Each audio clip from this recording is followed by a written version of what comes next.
Bienvenue sur Mot pour Mot, le podcast de la ville de Meaux. Retrouvez toutes les semaines un nouvel invité qui viendra apporter un éclairage ou une expertise autour d'un thème cher à notre ville comme la culture, l'éducation, la santé. Je vous donne rendez-vous donc chaque semaine pour un nouvel épisode à retrouver sur toutes les plateformes de streaming et sur le site de la ville. En attendant, belle écoute.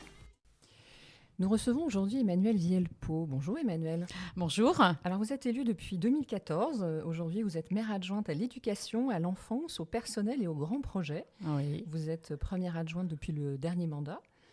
Alors vous portez une délégation capitale qui est l'éducation. En effet, vous avez en charge les écoles et c'est des écoles aujourd'hui qu'on va parler de Meaux. Alors la première question que j'ai envie de vous poser, c'est combien y a-t-il d'écoles à Meaux et à quoi ressemble finalement le parc scolaire à Meaux ? Alors, bien souvent, lorsque j'en parle aux administrés, le nombre d'élèves en école maternelle et élémentaire et le nombre d'écoles, tout le monde est vraiment surpris.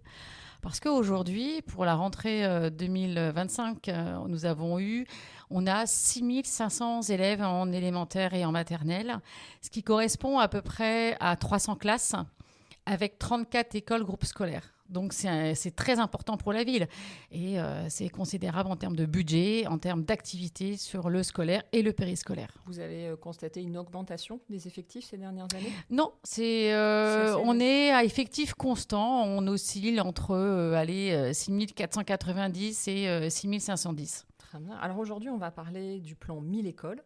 Qu'est-ce que c'est que le plan 1000 écoles ?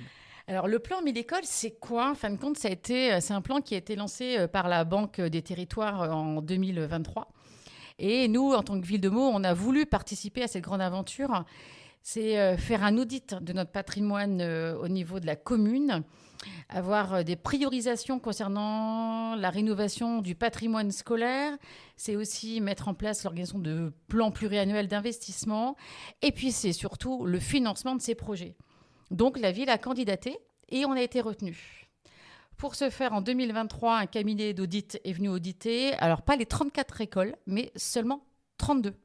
Parce que le Albret et Alembert vont être détruites en 2030, puisque, comme chacun le sait, c'est qu'on a un vrai projet d'un nouveau groupe scolaire au niveau maternel qui va rassembler Albret, Alembert et Alain. Bon, je reviens sur le sujet principal.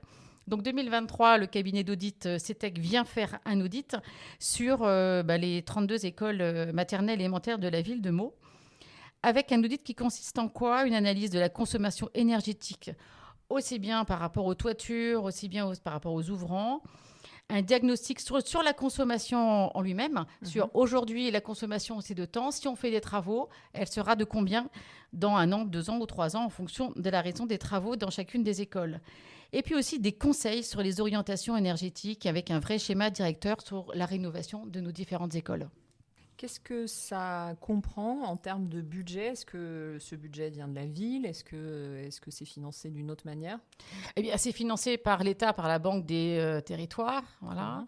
En termes de financement, on va parler d'un financement pluriannuel. Donc aujourd'hui, on est plutôt autour de 16-17 millions d'euros sur 5 ans.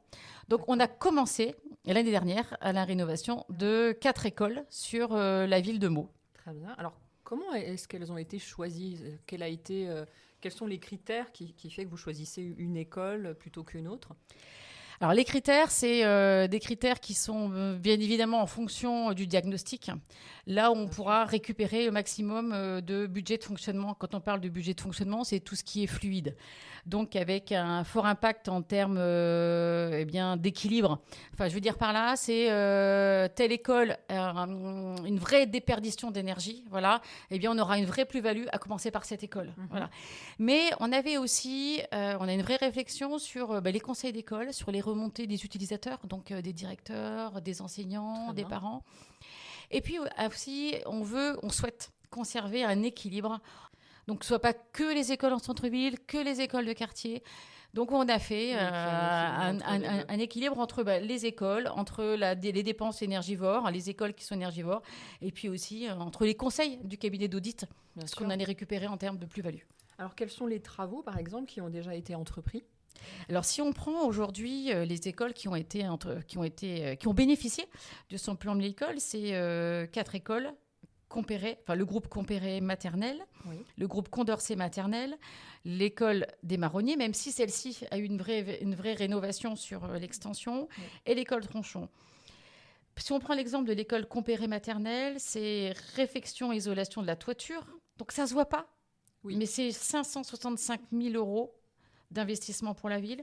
C'est peinture et sol et c'est travaux de remplacement des coffrets électriques, mise en place d'éclairage LED, avec une vraie révolution en termes d'éclairage. Et puis un investissement, mais un retour sur investissement, puis avec une complémentarité sur l'année prochaine avec remplacement et menuiserie extérieure. Très bien. Donc ça, c'est juste pour l'école Compéré. C'est quand même à peu près 900 000 euros d'investissement pour l'année 2024 et juillet-août 2025. Dans sa totalité, l'année 2024, c'est 2 millions d'euros. L'année 2025, c'est 3 millions d'euros sur les 4 écoles qui sont ciblées. En termes de gains, est-ce que vous arrivez à mesurer à peu près l'économie qu'on va faire suite à ces travaux en termes de consommation énergétique? Alors, c'est forcément suite à l'audit. L'audit Oui. nous a dit, si vous faites tel ou tel travaux dans telle école, vous aurez en termes de gains. Pour l'instant, c'est des travaux qui ont été réalisés sur 2024. Donc, on ne peut pas les mesurer. On pourra le faire sur l'année début 2026 quand on va faire le budget. Si on regarde sur l'école Compéré, on aura déjà sur l'année 2024, c'est 12 000 euros. Sur l'école Condorcet Mater, qui a eu des travaux d'isolation, c'est 12 000 également. L'école des Marronniers, beaucoup moins, 3 000. Et l'école Tronchon, d'accord, c'est 15 000 euros. Allez, on regarde, ça fait un budget, à peu près une économie de 50 000 euros sur l'année 2024, qu'on va pouvoir en bénéficier en 2025. Ouais, c'est pas rien. Alors, vous m'expliquiez l'autre jour aussi que parfois ça se joue à des détails, mais c'est nécessaire au quotidien pour les enfants. Je pense par exemple à l'insonorisation au niveau des sols, etc. Vous avez des exemples à nous donner de travaux qui justement ne se voient pas, mais au quotidien sont vraiment nécessaires?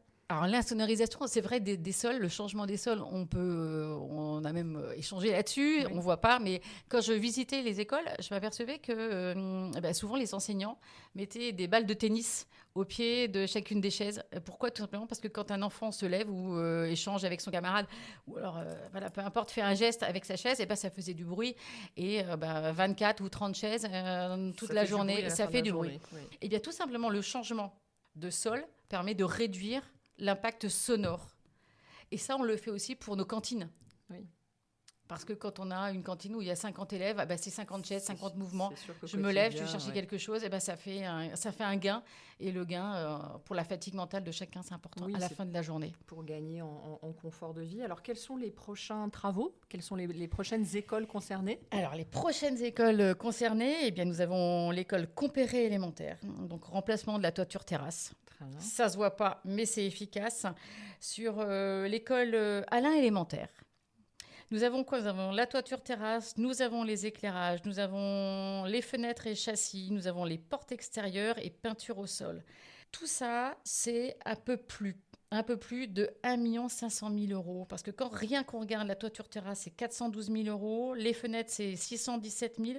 Et peinture et sol, c'est 449 000. Oui, c'est des investissements importants pour des écoles qui, j'imagine, datent à peu près des mêmes années. C'est quoi, 60, 70 à peu près? 70 à peu près, où il y a eu aujourd'hui, il faut une vraie rénovation. Alors, la difficulté qu'on a, notamment pour les écoles, quand on fait des travaux d'envergure à ce point-là, c'est le faire en milieu occupé ou le milieu non occupé. Et oui. Voilà. Donc, c'est pour ça que parfois, les parents nous disent, oui, mon école, ça devait être fait sur l'année 2025. On est déjà arrivé en juin 2025. Pas du tout. C'est parce qu'on doit faire ces travaux en milieu non occupé. Sans fermer l'école. Sans fermer l'école. Oui. Donc, on a une contrainte. Et ces travaux-là, ils vont être effectués sur juillet-août 25. C'est quelque chose que vous pensez en termes de calendrier avec l'équipe pédagogique? Vous les consultez en amont, les directeurs d'école, sur la période où c'est forcément juillet-août? Alors, on peut réaliser certains travaux. Par exemple, on a sur l'école Tronchon, c'est ce qu'on a eu parce qu'on avait une classe qui n'était pas occupée. Donc, on a eu vraiment un bon dialogue avec le directeur, avec les enseignants, et c'était vraiment, vraiment chouette parce que tout le monde a pris part à cette aventure. Donc, on a demandé à chaque enseignant de faire un peu ses cartons pour 15 jours, 3 semaines. Donc, les enfants ont déménagé sur une classe qui était non occupée. Donc, ça nous a permis. Parfois, dans une école, on n'a pas de classe qui n'est pas occupée. Donc, c'est pour ça qu'on est contraint Oui, de réaliser les sur travaux l'été. sur juillet-août.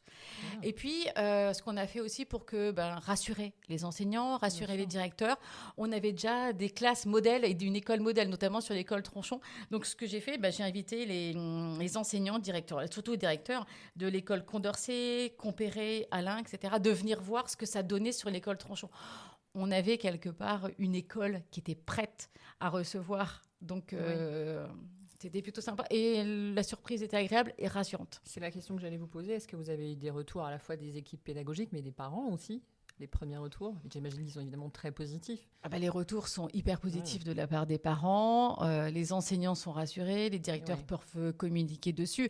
Et avec un vrai confort, un gain de confort en termes de chauffage, en termes d'éclairage, en termes de satisfaction sur les enfants, et à tout niveau. Mhm. Est-ce que ça va concerner tout le parc scolaire à terme? C'est plan 1000 écoles de la ville de Meaux. C'est toutes les écoles de Meaux Comme je vous disais au préambule, ce sont les 32 écoles, qui vont être sauf concernées. Alain Albret, Bien sûr, qui sont voilà. Donc éclairés c'est un par- plan qui va faire sur 2025, 2026, 2027, 2028 et peut-être un peu plus en Si fonction, besoin. si besoin, de ce qu'on va D'accord. pouvoir avoir en termes de gain d'énergie. Super. Merci beaucoup, Emmanuel. Mais avec plaisir. À bientôt. À bientôt.